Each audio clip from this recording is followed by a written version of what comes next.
Sup guys, HK here bringing you a review, and today's review is going to be on surprisingly it's going to be on Naruto Shippuden Ninja Storm for the video game story mode only, and this is a review of me just having watched a walkthrough of this and not actually played the game, so mind you on that. I know it's a bit weird, like, how can you do a review without having played the game? Well, to be honest, I was going to get the game, obviously, but after having seen a walkthrough of this on YouTube, which was the main reason I wanted to get this in the first place, just so I could see how the story is done in a sort of visual way. And now that I have seen it, it just makes it pointless for me to get the game now. And to be honest, it's quite disappointing. In fact, it's very, very disappointing to the point where I would say this game is a very terrible adaptation of the manga and anime. Yeah, this is going to be a doozy. The story mode, man, they hyped the shit out of this game to the point where you thought that the studio made this, CC2, right? And god, did they flop epically with this game. I mean, the one good thing I can say about the adaptation is that the final battle between Naruto and Sasuke and the ending is actually done really, really well, and with a few little moments thrown in. But the overall game itself is pretty bad. It's pretty, like, as far as adaptations goes, it's pretty bad. I mean, if I had to compare this to Storm 2 and Storm 3, I would say this game falls very much at the bottom when compared to those two games. Because the difference between this game and those two games is that those two games, right, remember, these games were on last gen as well. Those games had 3D cutscenes, right? Yeah, 3D cutscenes. So they had to recreate a lot of the scenes from the anime and the manga themselves using models and shit. So, and that was good. That was good. It's like you were watching a cinematic version of the series, obviously. But with this game, like 50% of the story is pretty much told through the use of static images taken from the anime. Like, what the hell is that about? That's not what these Storm games are known for. Surely that's not what they're known for. I mean, I can see Generations pulling this crap, but the Storm games, what the hell? This is the fourth one, and they decide to use static images.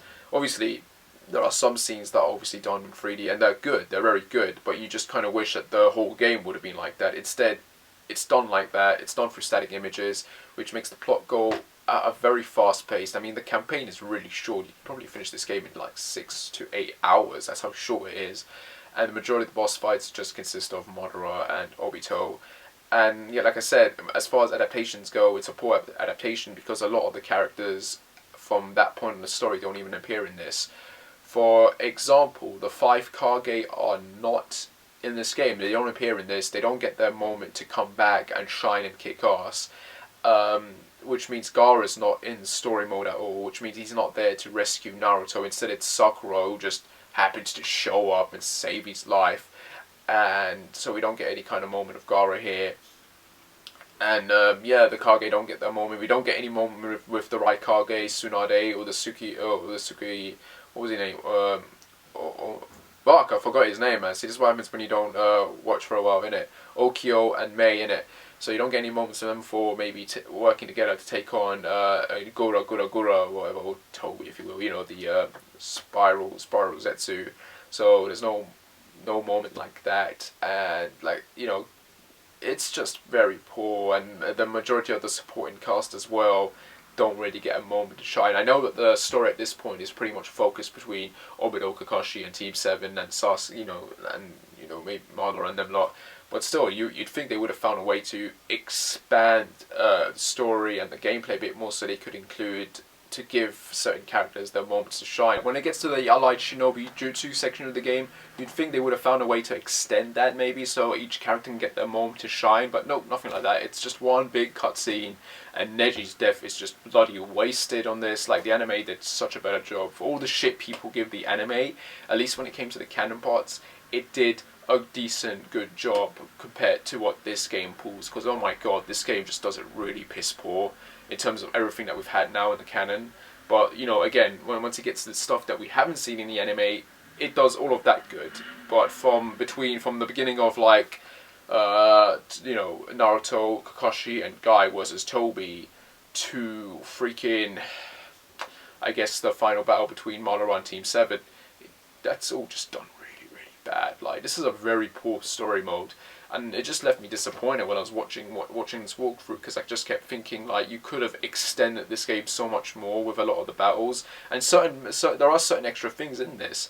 You've got, like, you know, they do a good job, I guess, of developing Obito's backstory, and, you know, with Rin and Kakashi, there's even a moment where you replay that whole Minato versus Toby fight, except now you're playing Toby and you're fighting Minato in a flashback. There's even a section where you play as Kabuto and you fight Itachi while he's going through the Izanami loop. So that's pretty cool what they did with that. So, but yeah, you don't really.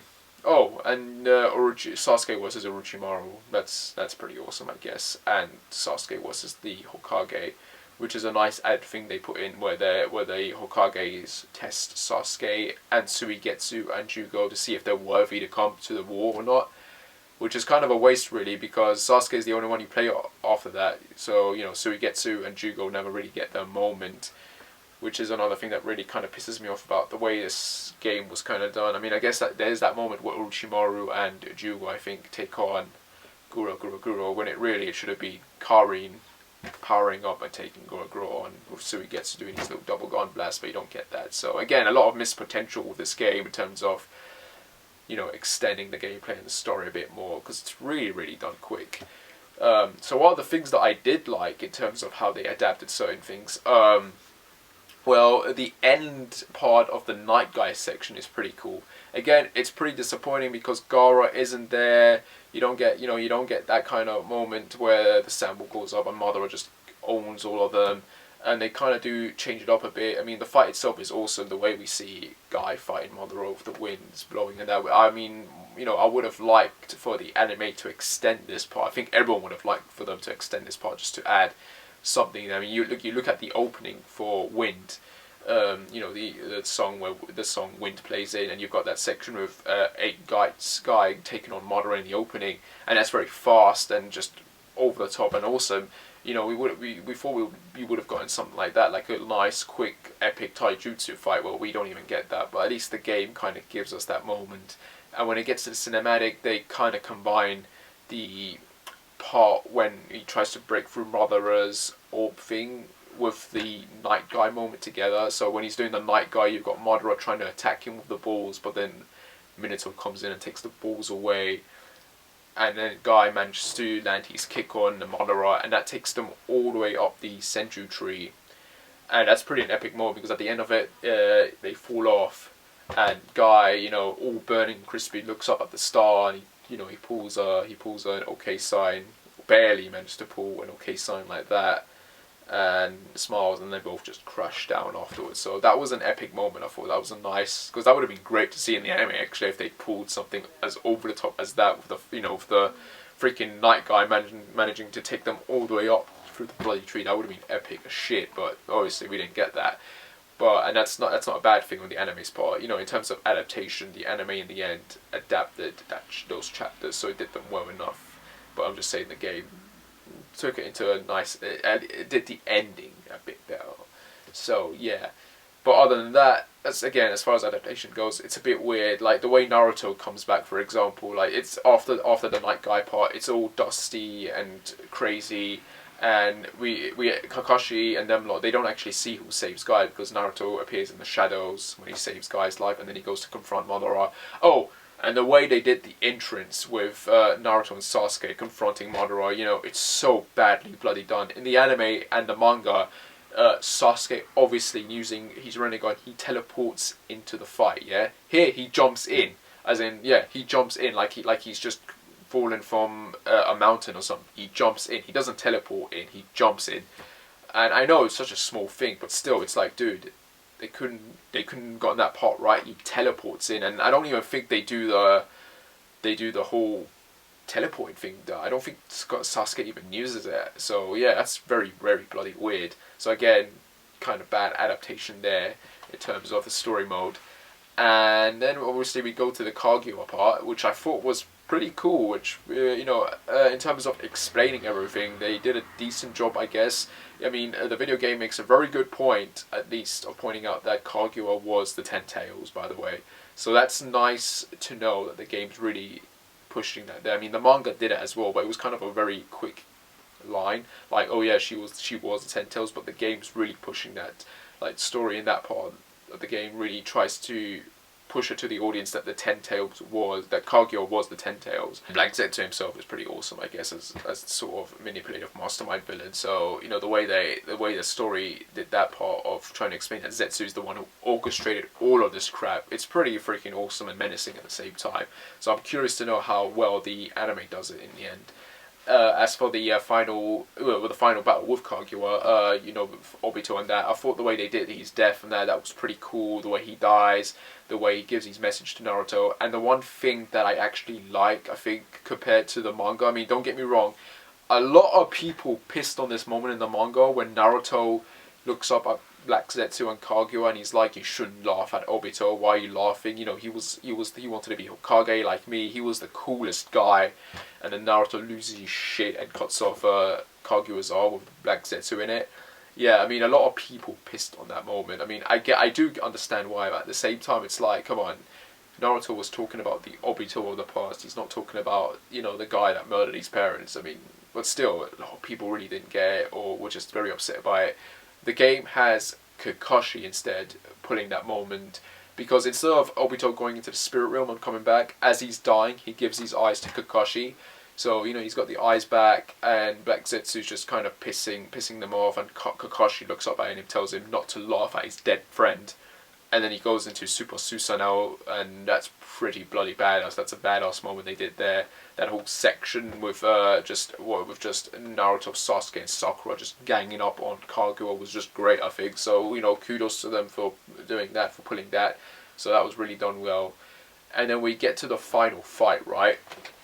And holy shit, that final fight is a thing of beauty. Like, you look at this and you realize that this was the main thing that the game developers focused on. Like, when they started to make this game, this was the first thing they worked on. You can tell, because it's done so bloody well. The way the fight is done, like, there's a section obviously where the fight begins. You've got Naruto and Sasuke just, you know, fighting it out, duking it out, and then after the cinematic, you know, Naruto falls into the water, and then you get a recreation of the opening of Opening 8 Diver.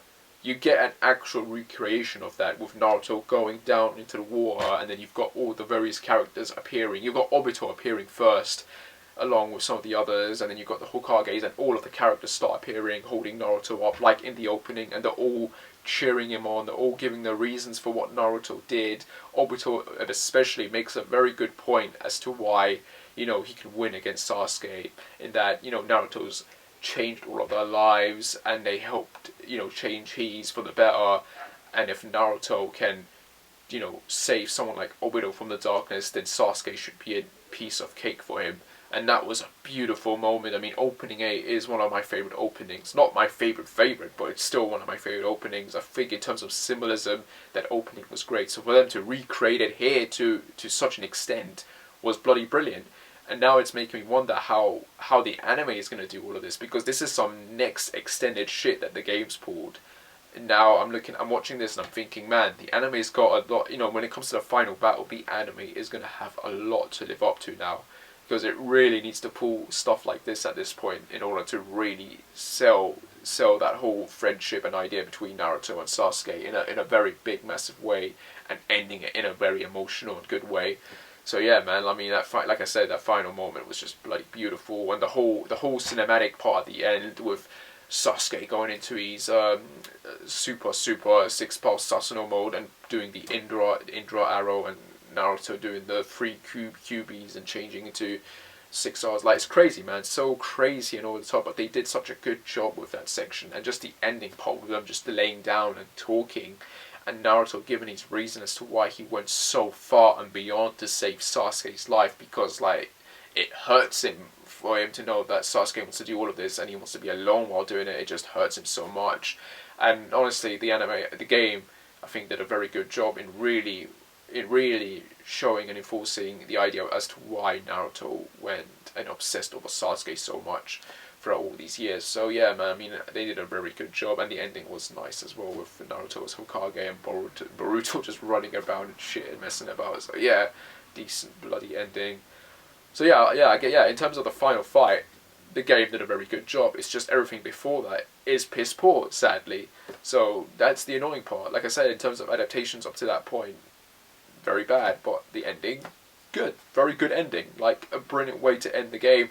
The way the fight also flashes back to when they're kids, and at the end when they're all tired and shit, and it's like the moment from Metal Gear Solid 4 when Snake and Liquid are just exhausted and they're punching each other, they're trying to punch each other, so you get that moment here with Naruto and Sasuke. So it's a brilliant thing they added in, visually and gameplay wise, interactive wise. But yeah, decent ending, but terrible story from beginning to that point. Yeah, overall, would I say you should get this game? Again, I didn't play it, so I don't know how good it plays. It looked good in terms of how it was being played, but if you're one of those guys who's getting it just for the story mode, then you're gonna be fucking disappointed. But if you're getting it just to see that ending, then I guess, you know, that's your choice. If you want to spend 40-50 bucks on a game just to see that 1 hour ending, whatever, like, fair enough on you. My advice to you would be to wait till it's cheap to get it. Or if you're very desperate, get it, but then sell it afterwards. Because, like I'm telling you, you're going to be disappointed. This is not a game worth paying £50 or £40 for. 30, I'd say 20, man. 20 at least, tops, definitely. Because it is very disappointing. And yeah, but the ending is good. I would just say go on YouTube like I did and just watch the ending on there, because it's better to be watched than to play, I guess, because in the end of the day, that's the whole point, isn't it? For most of us fans, we just wanted to see that ending done in a visual way, in a cinematic way, because we're gonna have to wait a pretty bloody long time before we see the anime adapt all of this shit. So yeah, we still got weeks to go before that. But yeah, anyway, that's my viewpoint on it. Take what you will from it. So anyway, again, as usual, like and subscribe, and I shall see you when I shall see you. I hope you enjoyed this, and yeah.